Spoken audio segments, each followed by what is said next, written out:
Hello everyone, today we are doing a Skyrim analysis video. So I've seen a lot of reviews like saying why you should side with the Imperials and why, the Stormcloaks are bad, but all of those videos really seem to be missing a key point and in doing so can become really inaccurate. So in this video I plan to explore what they are missing, and after watching this I think you'll see the decision between whether you should side with the Stormcloaks or Imperials is not nearly as clear-cut as other YouTubers might make it seem. I'm going to be going over all the major points they tend to bring up in their videos, and I'm going to be debunking a lot of them. Before we start, I just want to say, for some reason, people tend to get really toxic and upset over these kinds of debates, even though we're literally talking about politics in a video game. So, whether you agree or disagree with this video, please remember that it's just a game. You don't have to insult my mother or something because you don't like my opinion. Hopefully this video will be interesting for you no matter which faction you normally side with. And the point of this video is not to convince you to side with the Imperials or the Stormcloak. The point is just to show that both sides are equally justified in their own ways, and there really is not an objective good side, as many other YouTubers and reviewers seem to want you to believe. And of course, you can feel free to leave your thoughts in the comments below, whether they are agreeing, disagreeing, whatever, you can leave them in the comments. But if you do want to argue against my points, please just make sure you watch the entire video first. That way you can be certain I haven't already addressed what you're bringing up. Alright, first I have to give a bit of super brief context for those of you who haven't played Skyrim recently. After that, I'll get right to the core of the issue. So, the entire continent is under threat from the Aldmeri Dominion, or the Thalmor, who are basically supremacists that want to invade everyone. So, Skyrim was a part of the Empire that fought the Thalmor, but the Empire was losing and was forced into signing a truce, which, most importantly, bans the worship of Talos. Now, Talos worship was very common in Skyrim, so the signing of this treaty caused a lot of unrest and eventually a rebellion in the province of Skyrim. A lot of people who live in Skyrim now want to separate from the Empire so they can worship Talos openly again, and these people are called Stormcloaks. However, Skyrim is a key province to the Empire, so obviously the Imperials don't want to let Skyrim secede. So the Stormcloaks are now rebels fighting to try and create an independent Skyrim where they can worship Talos again. The main problem with this rebellion is that it weakens the Empire, who realistically are the only ones capable of standing a real chance of fighting the aggressive Thalmor. So Skyrim separating will put both Skyrim and the rest of the Empire in danger, and the Empire can't just re-allow Talos worship in Skyrim because it would violate the terms of their already shaky peace treaty with the Thalmor, and the Empire is not ready for another war, and it would likely lose if it came to that. Okay, context is done. Now, let's get to the core of the issue. Here is where most other YouTubers have gone wrong. The other YouTubers are looking at the issue objectively and thinking if Skyrim separates, no one will be able to stop the Thalmor. And the Thalmor can then take over both Skyrim and the Empire. After they've done that, they will restrict the religious freedom in Skyrim anyway.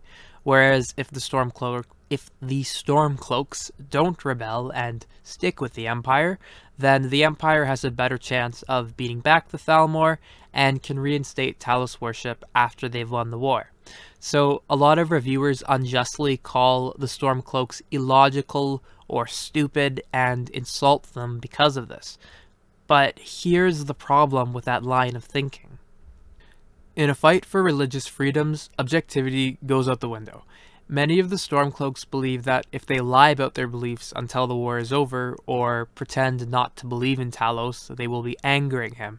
And of course, religion is what determines if you'll have a good afterlife, which lasts for eternity. at least in their perspective. So why in the world would someone risk their entire afterlife, the pride and tradition of their people, to secure a brief life in this world? So, like, you sort of see the problem here. This is a religious issue, and to understand this complex problem and see where the Stormcloaks are actually coming from, you need to look at it religiously, not objectively. Because to a Stormcloak who believes that their god will punish them for being a hypocrite until the war is over, siding with the Empire and not rebelling would be illogical. What people often tend to overlook is that logic is not actually fully objective. What is logical to one person may be completely illogical to another, and the Stormcloaks would rather die fighting for their beliefs and be rewarded in the afterlife than feel oppressed, reject their god, and be punished for it.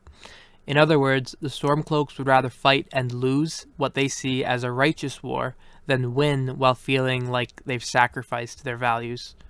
The Stormcloaks don't really care if the rebellion objectively helps the Thalmor because they view it as their religious duty to rebel, so they don't have any other choice. And as someone who comes from a traditional and religious family myself, I can totally see where they're coming from. And my guess is that the other reviewers and YouTubers looking at this topic don't understand the depth of how binding and comforting tradition and religion can be to those who follow it. And of course, that's not their fault. They're not trying to lie or anything. It's just difficult to understand that line of thinking without having possessed it yourself at least once, which is probably why a lot of reviewers overlook this aspect. So here comes the question, why can't the Stormcloaks just practice their religion in secret until the war is over? And again, try and think about this from the perspective of someone who is religious. Imagine being told that you can no longer openly practice your religion, that you need to hide your faith in your own homeland and pretend to believe in things that you don't. I mean, that would be awful, not to mention, in their minds, upset the god that they worship. My dad is very religious, and he would often tell me that the hypocrite is worse than the disbeliever. And that's the mindset these people have, which is often overlooked and misunderstood. That's the key thing to understand here. Even if the treaty was not enforced and the people of Skyrim could worship Talos in secret, just knowing that it's technically not allowed, even in their homeland, is something that the Stormcloaks would not be able to live with and would feel terrible to try and live with. This doesn't mean that the Stormcloaks are right or wrong, it just means that they're fighting for what they believe in. That does not make them stupid. Just like the Empire fighting for their beliefs does not make them stupid, or the Imperials technically, I guess. But this issue is a gray area, and who you think is right depends on your own worldviews and beliefs. It's not as clear-cut or simple as many reviewers seem to pretend. Now, lots of people like to cite the book that the Thalmor have in their embassy, talking about how the Aldmeri Dominion wants the rebellion to continue so it can further weaken the Empire, and how they're indirectly supplying aid to the Stormcloaks to keep the rebellion going, yada yada. But again, people who cite these journals are missing the point. First off, the aid is indirect and discreet, so most Stormcloaks don't even know the supplies are coming from the Thalmor. Second off, even if they did know, the Stormcloaks want to practice their religion freely, and many of them don't care where aid comes from as long as it helps them achieve that goal.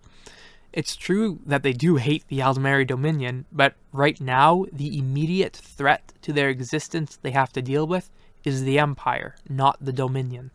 The first priority of the Stormcloaks is to secure Skyrim so they can practice their religion openly, and after that they'll start worrying about fighting the Aldmeri Dominion.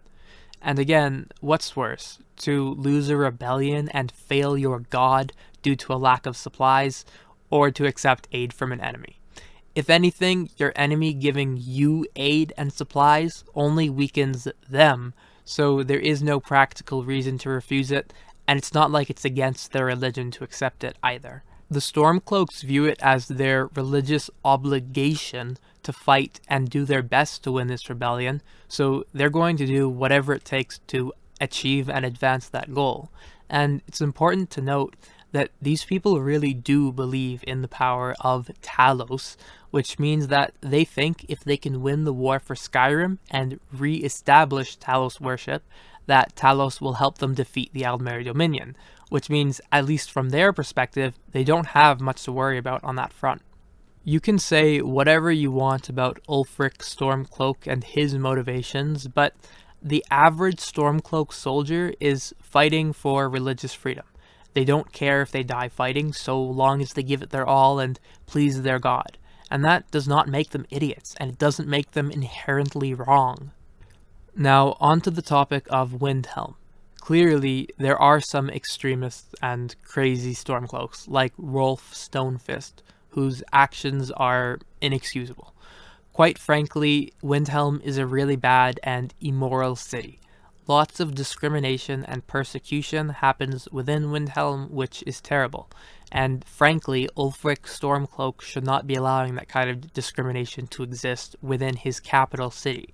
He should work to fight against it and make sure that people of any backgrounds are treated equally, but he doesn't, and that's really bad. Now, here comes a tough question, and I'm not going to try and answer it for you, I'm just going to pose it. Does that failure discount the entire Stormcloak cause? There are extremists like Rolf Stonefist, but the core reason that the average Stormcloak soldier is fighting is for religious freedom, not because of xenophobia.